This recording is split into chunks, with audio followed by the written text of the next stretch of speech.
In this video, I will demonstrate creating a design element callout. A callout is a bordered rectangle. It separates the content within the rectangle from the rest of the content. Callouts are useful for drawing attention to a key detail or an aside to the primary content, like a case study, definition, or anecdote. Let's go. Access the module, then click the new drop-down and select Create a File.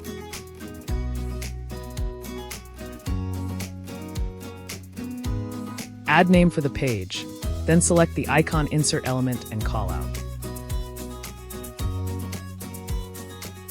What type of callout do you need? Make your selection and begin adding the material.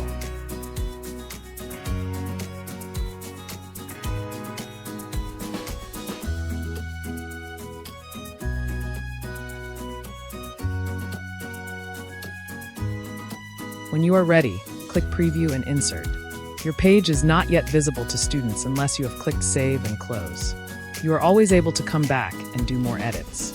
Look for the pencil icon. And that is all to creating a callout in Creator Plus. Thanks for watching.